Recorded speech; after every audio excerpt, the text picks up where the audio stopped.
Hi everyone, welcome to another $6 and under stamp sets. Today I'm going to be using Michael's two-step stamping stamp set. Wow, that was a mouthful. So to start off with, I am starting off with an A2 top folding card base. I have a video all about making card bases. I'll leave that linked in the top right hand corner.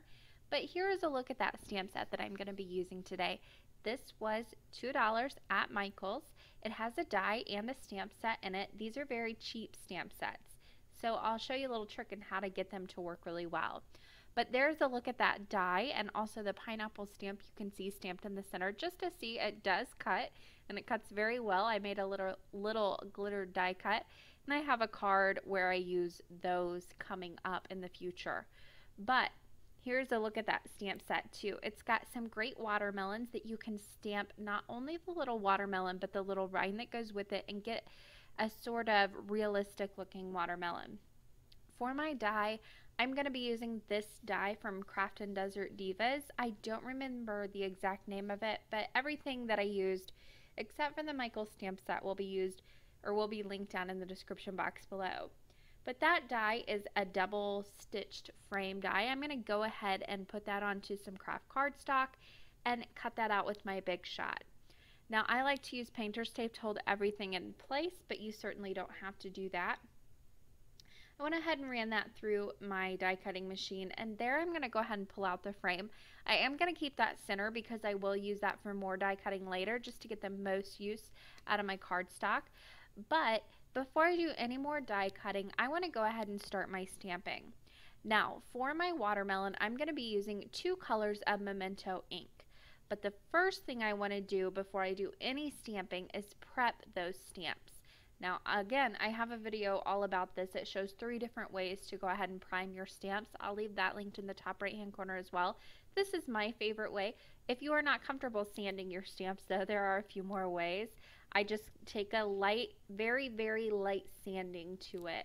And that is with a very fine textured sandpaper. It's really a nail file. You can find those at Sally's Beauty Supply. You can probably find them anywhere you can buy nail supplies at.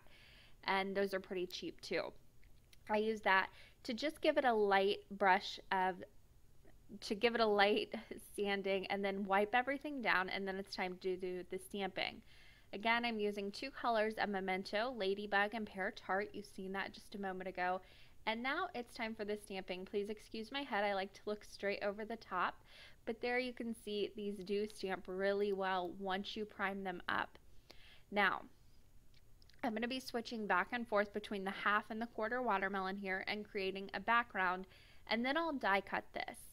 That is going to give me 2 different parts. The first one, the frame, inside of the frame I'll be using today, and then I'll do a card with the frame in another video. Now with Memento inks, whenever you stamp them down, they do look splotchy at first. However, as they dry, they kind of level out, sink into the paper, and they're not near as splotchy. So once you get to the final end of the card, you'll see that some of the fresher stamped ones are a little splotchy, while the ones I stamped in the beginning are really leveled out. They look really nice. I'm switching back and forth between those 2 and stamping the background like I said before. And I found it easiest to go ahead and stamp all the red parts first, and I'll start that in just a moment, and then go back in and stamp all of the green rinds.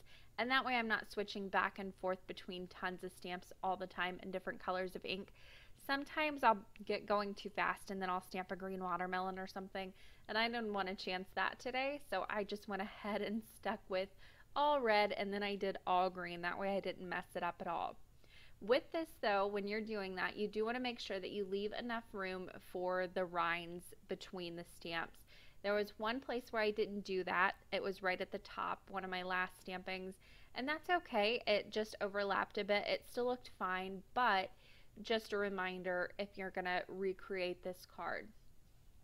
Very quickly, while you're watching me stamp this though, I do want to say that this was one of Michael's $2 stamp sets in their little center aisle thing. So these are seasonal.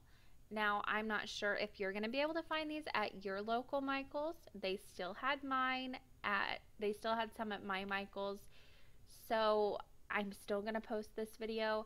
If you can't find it, I'm very sorry, but I'm sure you can find something similar somewhere else, and I might even look to see if I can find something similar. If I do, I will leave it linked down below. That way it's not a complete loss. I'm just finishing up very quickly stamping all of those rinds, and you'll see right up at the top in the center, it's going to overlap a little bit. That's okay. You'll also notice here in just a moment that I forgot to stamp one of the rinds. Just whenever you're doing this many of something in a card, it's almost always I overlook one stamping, and I went ahead and stamped it at the end of the card, and I'll show you how I did that as well. There you can see that little bit of overlap. It's not huge, but it is a little noticeable, but that's okay. There you can see right in the center that little watermelon though that I forgot to stamp. I do want to leave that in there, and I'm going to show you how I fix that just in case you make any mistakes like that in your cards. There's a closer look at that background all stamped out, and that does it for the two-step stamping. Now I'm going to go on and finish the rest of the card. I wanted to try out that little leaf in this background. So if you want to do that, stamp it in a corner where nobody's really going to notice it or see it. And in this case, I was actually going to cut that corner off anyway. I wanted to see if I like it. I decided I didn't like it, so I just kept the watermelons.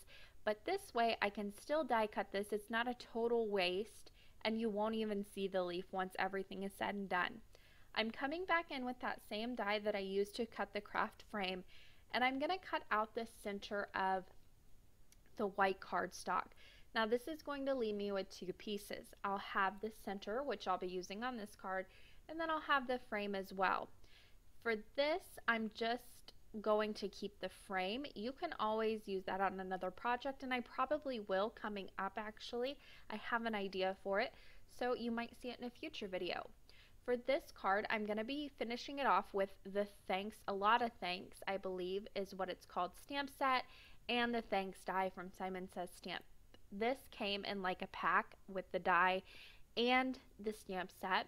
You can buy them separately though, but I went ahead and cut the thanks die 5 times from craft cardstock, and I used the center of the frame. That way I didn't waste that piece of cardstock. I like to get the most use out of it. So I cut that thanks 5 times, and I'm going to layer this up to create my own dimensional word die. I'm using Ranger Multimedia Matte. This is in the bigger bottle with the brush. That way I can just quickly brush this on and stack up those thanks words one on top of the other. I also have a piece of scrap paper underneath that, so that way it catches all the extra glue. Now, I did this with the Multimedia Matte for all of the thanks word dies except for the last one. This gets a little bit messy, so that last one I wanted to be really nice and neat, so I'm actually going to use a different gluing product for that. And that way it just keeps everything very clean, and you don't get a bunch of glue outside the edges and all over the top of the die cut. Once I had that first one on, I'm going to go ahead and continue layering up until that last one. Like I said, I'm going to be using a different product, and that is the Quickie Glue Pen.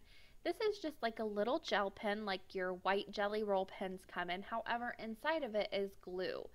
That makes it a very nice tip just to scribble on some glue.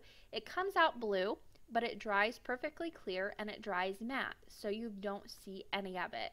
I'm quickly scribbling that all over the thanks word die. Again, that fine tip is so good to get into those little bitty places on your word dies, especially on very thin ones like this. I have a hard time keeping like glossy accents and the Multimedia Matte from spewing out the sides completely.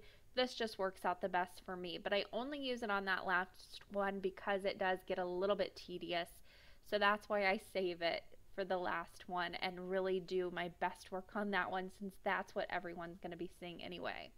I overlaid that right on top, and then if you just want to put like an acrylic block on top, something heavy just to hold everything in place, kind of smush it down all together so you know it's going to be stuck together. You've got a nice chipboard embellishment then ready to go on your card. And you'll see I'm taking time there to make sure everything's lined up perfectly. That way you don't have any overhang and it looks like one cohesive embellishment. Now, once that had dried, I'm going to go ahead and move on to start putting this together. I went ahead and put some double-sided adhesive on that craft frame. You can put the center in this and tape it on the back if you wanted to, but I just decided to put these in separately. So I've got my A2 top folding white card base. You can use a side folding if you want to on this too. It really doesn't matter. But I'm going to go ahead and put down that craft frame right in the center. I went ahead and stuck that down, and if you do have any mishaps where this doesn't stick exactly where you want it, use a little spatula to take that up. I did that on another card and I found it worked out perfectly to release the glue from the paper. That way you don't ruin an entire card base or a die cut. Then in the center of that, I'm going to go ahead and place that watermelon pattern paper that I created. On the back of that, I used the same double-sided adhesive, the score tape that I used on the frame. This does fit perfectly in there. You just have to make sure you have the right corner in the right corner, if that makes sense. The corners aren't exactly alike, so you want to make sure you have it in there how it goes. Then on the back of that thing's die cut, again, I'm going to be using that Quickie glue pen. This is a little bit tedious, but it's worth the effort, so that way glue doesn't go everywhere on the background. You can see at this point, I still haven't realized that I didn't stamp that one watermelon, and that is going to become a problem when I put this Thanks word die down because it goes right up against that. But again, I'll just show you how I fixed that, and it all worked out okay in the end. You can see how tedious this little Quickie glue pen is, but I do promise it's worth it, and it holds it in place. It's a super strong glue. So I went ahead and quickly put that all over the back again, making sure I put quite a bit on because these do tend to get a little bit heavy whenever you layer upon layer of cardstock, and I have about 5 layers here. Then I place that right in the center, kind of towards the top of that panel. And again, I'm going to put an acrylic block right on top, but first I went ahead and smushed that acrylic block right up against the bottom just to make sure that it was straight on the card panel. Now, I wanted to say thanks a melon, but I did not have a melon stamp that I could use.